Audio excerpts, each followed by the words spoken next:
So, welcome to the latest edition of From the Horse's Mouth. I'm your host, Phil Fersht, and joining me today is actually one of the keynote speakers at our upcoming summit in New York, Cathy Hackl. So, lovely to have you here, Cathy. Could you just give us a little bit about you and your background before we get going? Absolutely, Phil. And I'm thrilled to be here. I'm thrilled to be joining you in New York as well. For everyone listening to the podcast, like you said, my name is Cathy Hackl. I'm a tech and gaming executive. I'm a tech futurist. I have been called the godmother of the metaverse as well, which I'm sure we're going to talk about, whatever that was, whatever happened. But yeah, I've been in the tech space for over a decade, working with a lot of different companies, everyone from Ralph Lauren to Nike to Louis Vuitton, kind of currently doing a lot of really interesting work around connectivity and the future of hardware and what comes after LLMs. So very active in that space. After LLMs, I'm very interested in that. You also Yeah. do a lot of stuff with the World Economic Forum, right? Yes, I do. I'm part of their technology convergence group.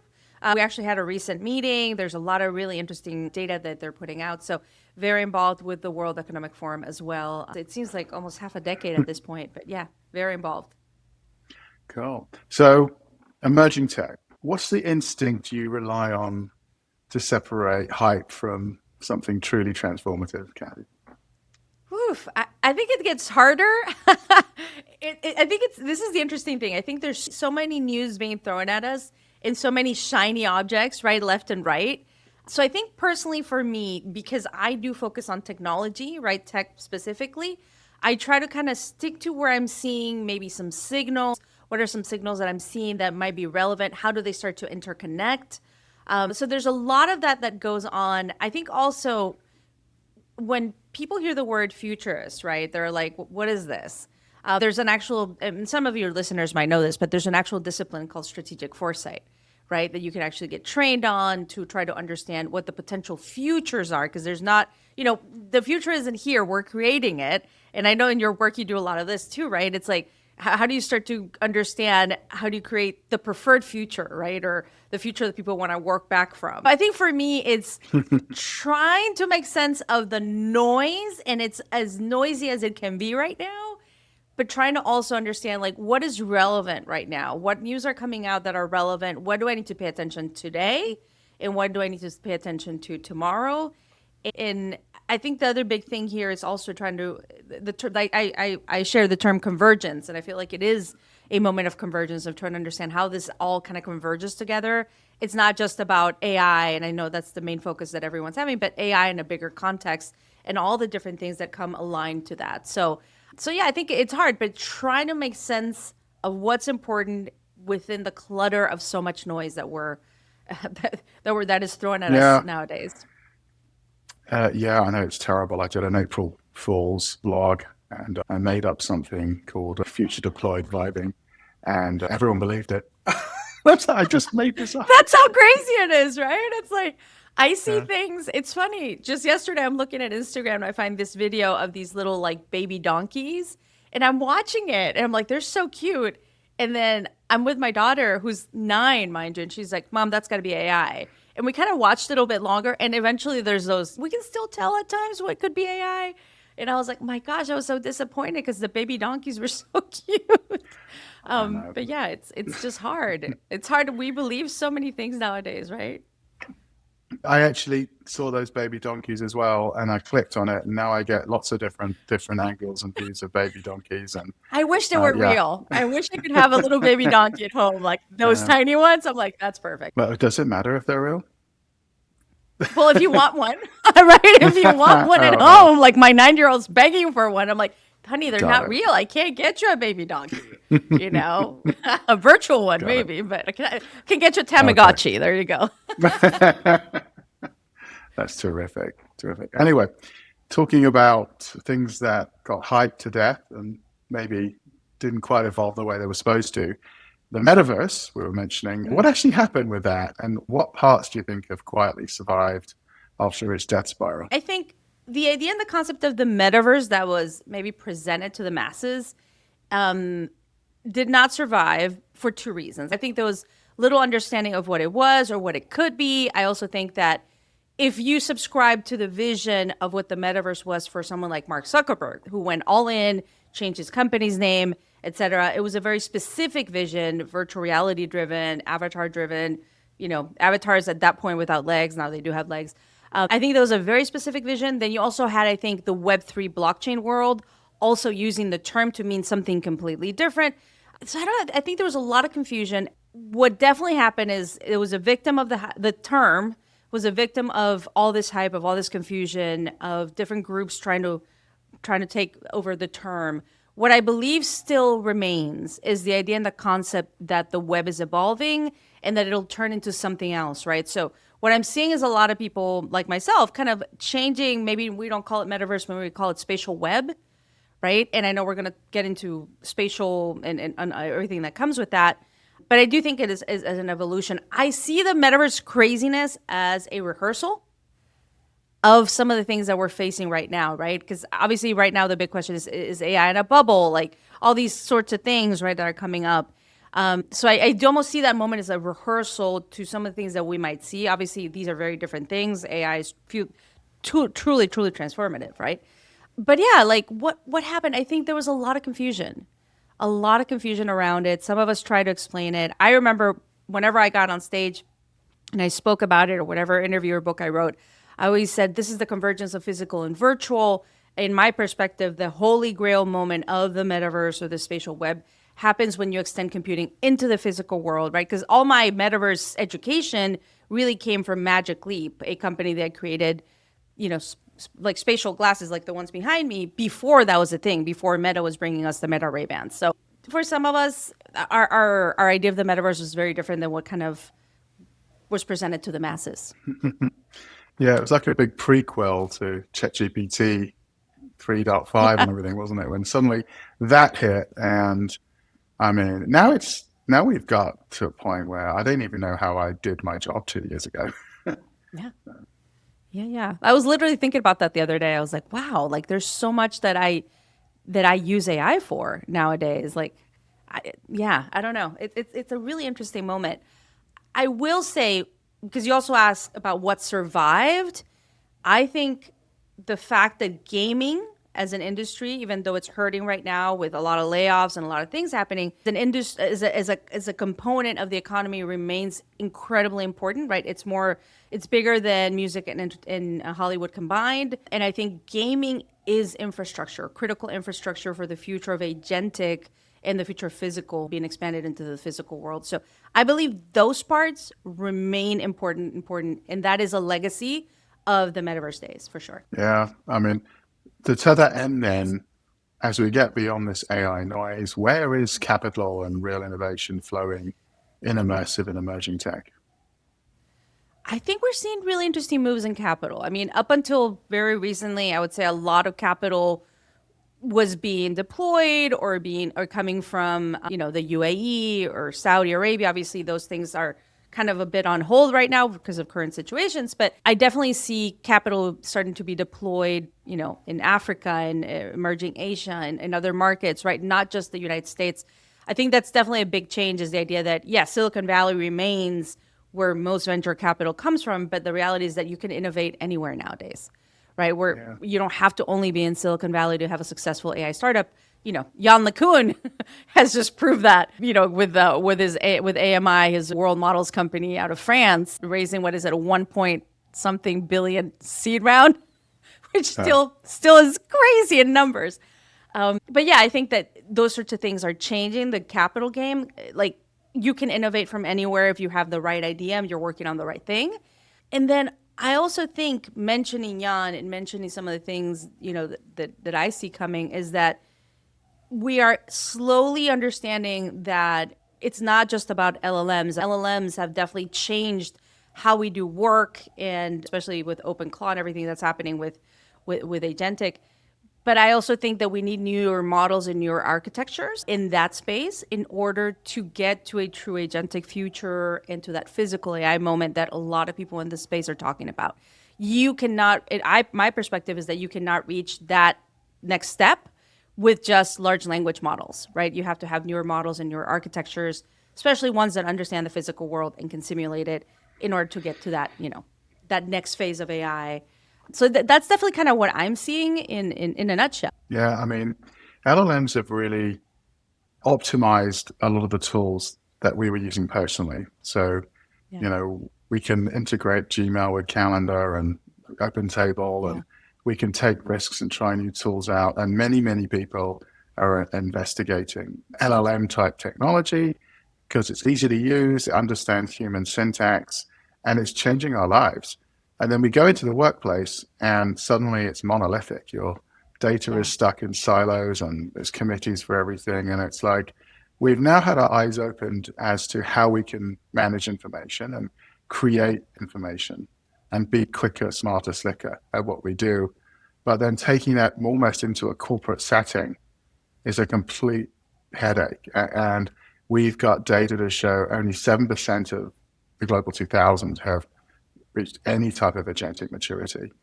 And people are still doing things the way they were in 2015. It's there seems to be like we're at that point as what needs to happen to get us to the next place. I think there's several things need to happen. I think the work that you guys are doing is incredibly important to get those companies to where they need to be, right?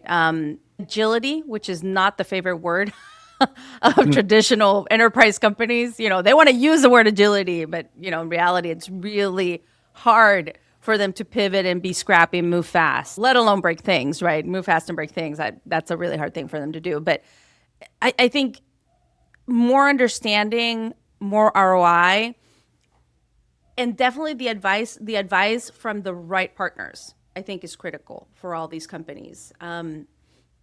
This change cannot happen if you're just chasing the new or shiny thing, like we mentioned, right? The hype, the shiny things in the horizon. So the right type of advice. I also think the level of investment that we've seen, right, in some of the projects, sometimes it seems like they're investing too much. Sometimes it seems like they're underinvesting, right? So there's this kind of, I think, disconnect in a few things. Like when I see the level of investment that's happening in data centers, for example, it baffles me at times, right? I understand we need all the data centers, but there's also so much work being done to innovate in these data centers, right? And that's moving super fast. So if you're starting to invest in a data center that might be built in a couple years, but this other part is moving fast, like it gets to a point where there's a little bit of a disconnect there in kind of how innovation is happening. The one thing that I also see that I think is creating a negative effect is so many companies laying off workers using AI as the cover, right? It might be because of AI. It might be, right? But I think some other companies are using it as a cop-out because they overhired during a period, or they just want their shareholders to be happy at a specific moment. So that in itself is having a negative effect because I think workers and people in general are being like, well, this might not be the great thing. Why are we pursuing this? When in essence, and I think, Phil, you and I can agree, like AI is fundamentally transformative. It changes. It can be so positive and so good for business as well as for humanity. I just think some of the ways that things are rolling out or being implemented are causing stress in workers and in a lot of people. And it's causing also, I think, overspending in some things that might not be where you should be spending in the next 2 years. We'll see. What are your thoughts on that? I'm also curious on what you're seeing. Well, I completely agree with you on these companies using AI as an excuse to lay off workers. I mean, Oracle just did 30,000 people, an astonishing amount in one go. And I think the real technical layoffs are going to be next year. Because right now, no one is achieving these types of significant efficiency benefits where you can just say, we don't need 20% of our workforce. We're just going to get rid of it right now. I mean, Dorsey's company did a load as well just recently, and the stock price went up. And I'm like, Wall Street is becoming anti-employment. And then Microsoft, right? Microsoft stock price is suffering because they're so scared, Wall Street's so scared of AGI taking away license users, all these SaaS companies. So it's a big catch-22 going on in that who can evolve AI fast as possible, and at the same time, companies reduce as many people as much cost as they can as well. And I do believe we have an election coming up in November. This is going to be a big issue. It's just starting to bubble. It's gonna become a key discussion point because you're going to have big swathes of the population, I think, living in real fear for their jobs. I think a lot of people already are, but I think this is Yeah, happening, and this is going to become very societal. absolutely. You already feel, you see the fears. I think probably since you and I are kind of in the tech world and everything, in the business and tech world, I have a lot of people, like normal people that are not in our industry, reach out and be like, should I be worried? Right. And it's like, it's this really interesting moment. You mentioned the term AGI, right? Which I also think is really interesting. Who decides when we get to AGI in reality? And what is AGI? Because even in the industry, I feel like there's so many like super intelligence, AGI, like there's different meanings to these terms, right? But at the end of the day, who decides when we actually get there? Can we actually, when I hear someone say, oh, we've already reached it, or we're going to reach it in the next 6 months, I'm like, is that real? Like, who decides when it is that we get there? Is a really interesting question to be had as well, I think. Well, it's the more you can train tools to do the Hmm. jobs humans should be doing, the closer you get to AGI. Yeah. So you can go and get tax advice from ChatGPT. You can get legal advice from various legal AI apps now. You can compose music. You can do all sorts of things with this. You can write sales proposals. There's so many things you can do now thinking, I don't need anyone to do that. I can do it myself. Mm. But at the same time, look, I run an analyst firm. And so you can imagine my team are all over these tools for their own wisdom more than anyone else. And I think some analysts have improved more than I can believe in the last 9 months. Wow. Like they figured out how to run these tools effectively. They've become slicker, faster, more motivated, more knowledgeable, more bold to get out of their swim lanes. And I just think I want more people, but I want more people like Hmm. this. I want people who are generally excited and enthused because then they can leverage this technology so well that they're now investing their time in people. So whether you're an Yeah. analyst or a salesperson or a lawyer, I don't know what you do, but the more you can actually engage in your personal relationships and professional relationships and being a great person to interact with, the more successful you become. So I think it's just raising the bar for everyone just to be a lot Yeah. slicker and smarter at what they do. And I know it's terrifying. And I don't like it when companies are using this as a reason to not hire people, especially college graduates Hmm. and young folks. Yeah. You know, that's the real crux of where we are right now. So, So to that point, what you're mentioning to me is like the augmented worker who is using technology to augment themselves in such a way that they are very valuable, right? And I was just having this conversation about if you combine technical talent or technical adoption or someone that wants to be like use the technology to make themselves better at their job with great storytelling skills, we're still selling to humans, right? We're going to start sell to agents and robots pretty soon, but we still need those sorts of things, right? So I think there's a point there. And then to your point as well, I made this joke the other day. I said, look, as much as I love working with Claude, because Claude's really my go-to tool, like I love Claude co-work and everything I'm doing with Claude code and stuff. Claude's not going to come to my house and change the light bulb, at least not yet, right. right? The robot that's going to do that for me is not here yet. I can purchase them, pre-purchase them, but are they really going to come and do that for me at the house? Not yet. So, as much as I love Claude, Claude is nowhere near coming to my house and changing the light bulb. So I still need humans. I still need that in my life. I still need people to come and check my HVAC, which actually I had someone here yesterday. Anyone in the trades is like doing great. So it's a really interesting moment for sure. Yeah. Yeah. I just did gone through a whole HVAC upgrade. So we'll save that conversation for another time. But you still need the human, right? It's like, Oh here's my the other word. thing I don't understand is the more we cut, the more jobs we cut, the less people working. You start to be like, well, who's going to buy whatever product you're putting out? Whether you're a bank for consumers, or you're Walmart, Amazon, right? Eventually, it's like, yeah, we're going on the promise that everything's going to be agentic commerce, but if people don't have money to buy that, unless you give them UBI or even hire more money, it's like, how does that work at the end of the day if everyone's out of a job and can't buy your product? It's like the shareholders benefit right now in the next quarter, but are they going to benefit in the next 25 years? It depends. I think that's why all these models, like you said, working in the old way doesn't work if we think about working in the next 5 to 10 years. That's right. And I think we are seeing a real increase in the number of smaller scale businesses because Mhm. you can now run marketing with one person, sales Yeah. with one or two people, accounting with one people, whatever product. You don't need that many people to do a lot. And that means you can go to smaller companies. And then I get more calls from my clients now who want advice on their kids. I mean, they're terrified. Right? It's the number one thing. Like, it's not a lot of grad jobs out there right now, and it's like they're starting to find jobs in lots more startups and small companies. And that's the future. I think we look at a lot of the global 2000, and I think half of these companies are going to be gone in 3 or 4 years. They can't survive the way they are. They can't change. They're too big. They're too set in old ways. And people are coming out of those companies. Some of them will be displaced, and they'll find new jobs. And they'll probably find themselves working in different companies, and they have to change their mindsets. And I don't think employment is going away. I think it's just going to come back in a very different form, and different skills are starting to emerge. And we need more doctors, and we need more planners, and we need more HVAC people, right? So, We do. And yeah, that's a good yeah, point because I think the idea or concept of 9 to 5 job is going away as an idea of like a 9 to 5 job. I think work continues, right? So I think job, work, those concepts will evolve into what you do.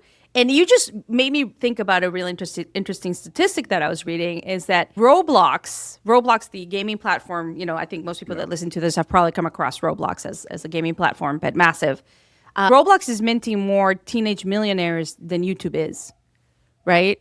Because these creators are getting in there, they're building worlds, they're making money in these worlds. That in itself, to me, is a really interesting signal and proof point of the virtual economy or what I call virtual GDP, right? We're so fixated on the physical world GDP, but this convergence, once again, is enabling these this other economy that's happening in these spaces. So yeah, some of these kids, I was having this conversation with someone, they're like, should he be a Roblox developer? I'm like, yeah, I mean, why not? Why not give him the tools to build worlds right now? I mean, will it change in the future with AI? Possibly. Everyone's gonna like think of a world and they're gonna build it in their heads or something. But right now, they can still build a lot of skills in this world building space that's gonna benefit them, and they might be even making money right now. Yeah, yeah, no, I'm with you on that. And there's a whole economy of kids. I'd say they're thriving on these applications, and gaming and things like that are really changing how we do things. But yeah, and then there's emerging stuff happening like spatial, you mentioned, and world models. I mean, how do we understand these? Why do they matter now? Because like we talked about, like, LLMs are massively important if they really changed and revolutionized things. But if you truly want agentic AI to come into the physical world in the form of a hologram, or if you want physical AI in the form of a robot, or we're talking about millions, if not billions, of new devices, whether it's glasses, pendants, AirPods with cameras, cars, robots, holograms, drones, like all these sorts of things working together in tandem, you cannot achieve that with just LLMs, right?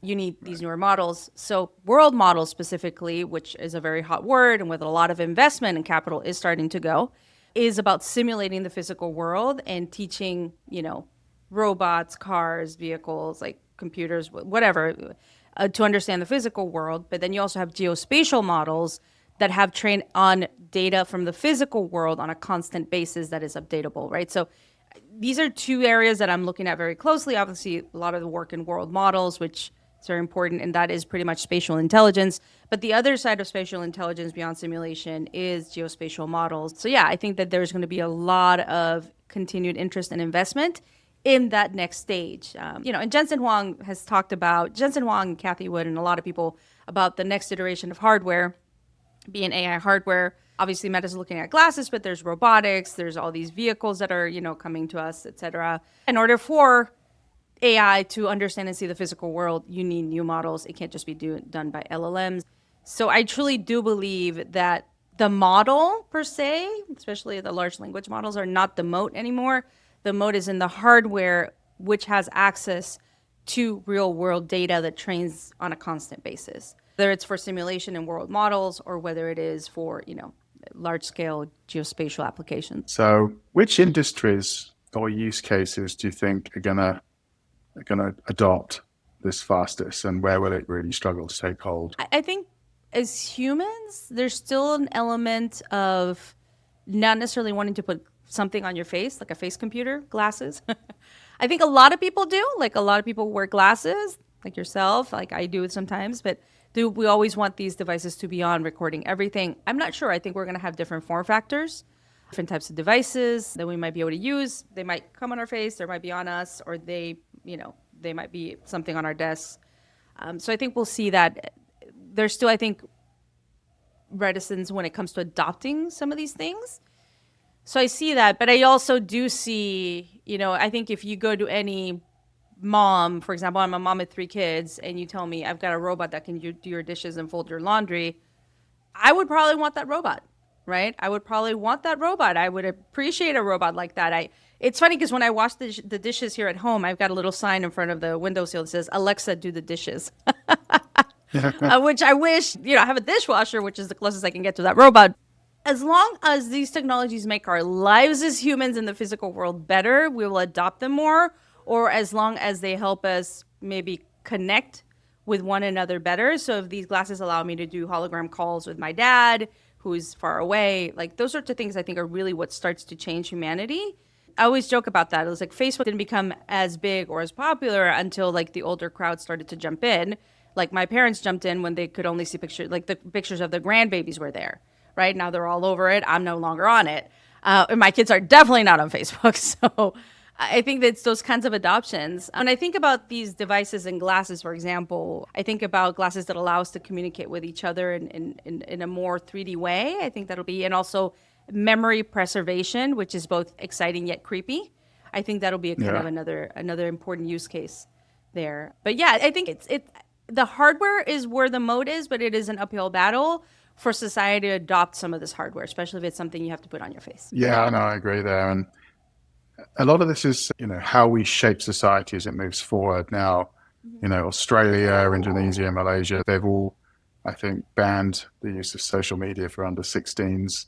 I think Denmark, Spain, Norway, even the UK are looking at doing something similar. Do you think that will have a big impact on the whole evolution of these technologies as we move forward? I think so. I think we're already starting to see more countries wanting to do some type of banning around this, because the promise of connecting all of us, while it did connect a lot of us, also brought a lot of negative things, right? So I think we'll continue to see that. I also think that with these bans come ingenuity for the younger people that want to find a way to get on it. So that in itself is interesting, seeing how a lot of these kids are finding innovative ways to go around the ban and get on these things, right? Because you've got the social media bans as well, but you also have countries starting to ban something like Roblox, right? Egypt recently banned Roblox. Like there's countries that are banning Roblox. So it's interesting for me to see this backlash on a lot of these, let's say, social platforms, social networks, because gaming to me is like the social network for the younger kids. So seeing that, but also seeing the ingenuity, like the younger kids finding ways to get on these sorts of things, that's what every young kid is always going to do, right? Don't watch TV. They'll find a way to watch TV. Don't, all these sorts of things. I think we'll continue to see that. Is it good or bad? I don't know. Like as a mother of 3 Gen Alpha children, I, working in tech, have limited my kids' access to technology a lot. My kids did not get, and this is just me, right? Every parent decides what's best for their kids and their situation. So I waited till 14 to give my kids a phone, right? They hated me for it, but I felt like I was doing the right thing. So I think it really depends. One thing I have done with my kids is definitely sat down with them, talked to them about what an algorithm is, what it does, how it, basically how every time that they're seeing an ad on YouTube, this is monetizing them. Every time they're watching a video or things, and how the algorithms work to start to take you down a rabbit hole. I make them sign contracts when they get electronic on how they use it, how they can use it, what they can't use it for. And if I find out, they get grounded, it gets taken away. So yeah, I think it's up to every parent. I think we as a society will continue to try to protect our youngest from some of the negative influences of whatever the current technology is, right? I'm just lucky my 16-year-old has no interest in using his phone. In fact, I wish he'd use it a bit more. And he does. I think there is also that aspect of younger folks. There was actually a whole article in the New York Times of how younger folks that don't have a smartphone survive and they're using CD, like Sony Discmans, and they're using all these other technologies. So yeah. It's fascinating, isn't it? It's like a lot of the Gen Zs are all going back to the office now, out of choice. Yeah. Like they Out don't of want to choice. be stuck at home. I mean, I remember coming out of COVID, and all these Gen Zs didn't want to ever go back to an office or a workplace, and now they choose to go in because they realize they're actual mammals. Yeah. You need They that. must be You need around the that watering interaction. hole with other mammals to meet them. Exactly, and I miss it tremendously. I look back to reunions from jobs I had in the 90s and 2000s, where, I mean, one company a friend of mine worked at, it created 10 people got married to each other within that company. Anyway, so I just want to circle back to one of the key issues before we wind this up. And we were talking about like these layoffs, Yeah. and it does have me worried because I really think right now these layoffs are kind of faked AI layoffs, but I do think there's going to be some real AI layoffs happening, particularly in areas like coding and call center and stuff, where there is real technology advancements where you just don't need as many people. And is there going to be a time where there is going to be a need for government intervention to do something? Because we could be facing a serious, serious situation, and especially if we Yeah. get a recession going on, where there's just a huge job shortage. And do we start to regulate technology that's literally driving jobs away? Here's what I think. I look at economies like India, right, who have thrived because of the access to technology workers at a lower Yeah, price and all these sorts of things. And I'm like, if a lot of these call centers get replaced, a lot of these young coders, how does that impact an economy like India where so much hope is being put on, right? Younger generations that don't have a job, there is usually some type of unrest. So yeah, like I do worry about that. Yet again, if I look at something like gaming and gaming economies and what's happening there, I remain very hopeful with the places that have these younger demographics. Africa, Middle East, emerging Latin America, there's a lot of gamers. I think it's going to depend on what it is that they are working on, how they're making money, all these sorts of things. But if things get to that point where it impacts the country's physical GDP to a point where there's civil unrest, yeah, the governments will need to be prepared, right? Beyond just having conferences. Like for example, they had the AI Impact Summit in India recently. yeah, It's yeah. going to Switzerland and then UAE soon, and I think those are all great. But you need to actually be prepared. Like, what is your plan as a country to potentially? What are new opportunities, new horizons? Here is a little bit of hope. I do see countries. I just got back from Finland, for example. They have something called the Millennium Technology Prize, which many people have never heard of, but it's actually $1.1 million, 1 billion euros. So it's on par with the Nobel Prize in Turing, and it's usually given to a technology that has already changed our lives. I love seeing stuff like that because when I went there, I started to talk to a lot of these different companies that are doing really innovative things, whether it's sand batteries or whether it's quantum. I feel like some governments, it doesn't mean every government, right? But I think some governments are focusing on fostering real innovation, dedicating money to creating these innovative ecosystems and funding some of these projects.